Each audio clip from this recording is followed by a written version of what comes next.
दोस्तों, क्या तुर्की बना रहा है आईएमसी का बाईपास? आईएमसी मतलब India middle east Europe corridor.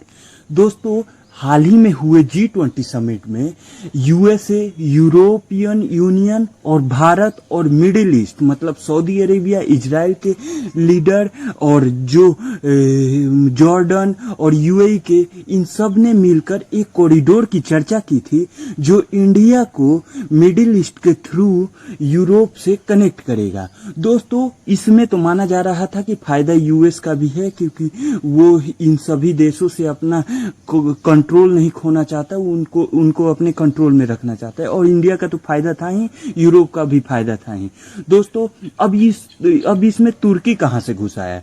दोस्तों, हाल ही में तुर्कियों ने एक नया मैप जारी किया है। दोस्तों, ये देख सकते हैं, ये कॉरिडोर तुर्कियों द्वारा प्रस्तावित है। आखिर ये तुर्की ने क्यों प्रपोज किया है और इसमें इजराइल शामिल न होकर इराक शामिल है, ऐसा क्यों हुआ? दोस्तों, जानेंगे अपनी इस प्यारे वीडियो में। दोस्तों, this is Prashant Singh, your personal knowledge booster from our amazing platform of current affair analysis, a lovely named Volcano Information Point। दोस्तों, शुरू करते हैं अपनी इस वीडियो को, उससे पहले लाइक कर दें। दोस्तों, G20 समिट में प्रपोज्ड हुआ था ये वाला मैप, जो कि IMC India middle east Europe corridor था। दोस्तों, इसमें डायरेक्ट अरेबियन सी के थ्रू यूएई जाना था, यूएई से रेल नेटवर्क के थ्रू सऊदी अरेबिया होते हुए, जॉर्डन होते हुए इजराइल, और इजराइल से फिर मेडिटेरियन सी से डायरेक्ट यूरोप में एंट्री। लेकिन दोस्तों, इसमें अर्दगन का बयान आया है, जो कि तुर्की के राष्ट्रपति हैं। उन्होंने कहा है कि बिना तुर्की के कोई भी कॉरिडोर नहीं बन सकता।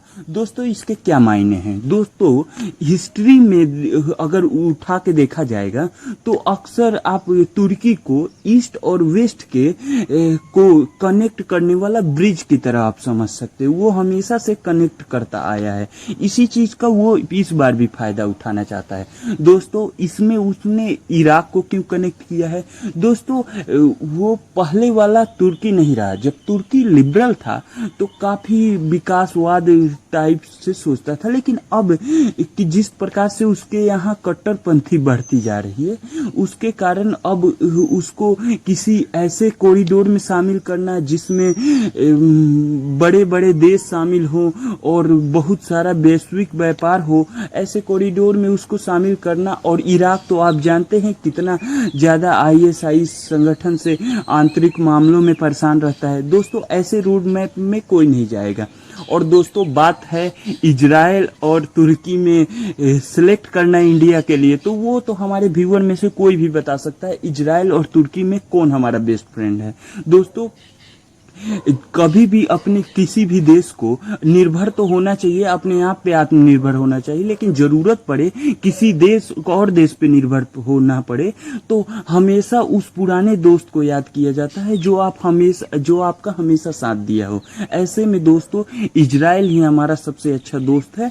और यूएई तो आप जानते हैं, यूएई इंडिया रिलेशनशिप और सऊदी अरेबिया और इंडिया रिलेशनशिप। दोस्तों, यही कॉरिडोर भारत के लिए अच्छा होगा, लेकिन देखते हैं भारत के नेता, भारत के लीडर और डिप्लोमेसी क्या कहती है। हमको तो पूरा यकीन है कि यही रोड मैप रहेगा। और दोस्तों, बात करते हैं दूसरे पक्ष में तुर्की वाले रोड मैप में। वहां पे कहीं ना कहीं अमेरिका मदद के लिए नहीं आएगा। क्यों नहीं आएगा? इसका कारण है कि आजकल जब से यूक्रेन वार हुआ है, तुर्की हमेशा से रसिया की साइड लिया है, मतलब कि नाटो में बैठता है। मतलब इंडिया की तो मानो कि इंडिया की तो फ्रेंडशिप पुरानी है और इंडिया नाटो का भी सदस्य नहीं है, कोई ऑब्लिगेशन नहीं है कि इन अमेरिका की बात मानेंगे। लेकिन तुर्की नाटो में के भी होके रसिया की बात मानता था। और बहुत सारे ऐसे कंपनियां हैं जो रसिया के लिए काम करती थी, तो उसको फिलहाल में अमेरिका बैन भी किया है। और दोस्तों, चीन के बेल्ट एंड रोड इनिशिएटिव का भी ये हिस्सा रह चुका है तुर्की। और दोस्तों, जो बेल्ट एंड रोड इनिशिएटिव का थोड़ा सा भी हिस्सा हो। और ये मिडिल ईस्ट कॉरिडोर बनाया क्यों गया है? ये बनाया गया है चीन का BRI प्रोजेक्ट को काउंटर करने के लिए। अब जब जो BRI में शामिल है वो कैसे ही इसमें शामिल हो सकता है जो कि उसके काउंटर के लिए बनाया गया है। दोस्तों, ऐसे ही मजेदार तरीके से सुनने के लिए हमारे चैनल को सब्सक्राइब करें और डीपली एनालिसिस करने के लिए करंट अफेयर को लाइक करें। दोस्तों, आपसे विदा लेते हैं, फिर मिलेंगे कल। जय हिंद, नमस्कार, धन्यवाद।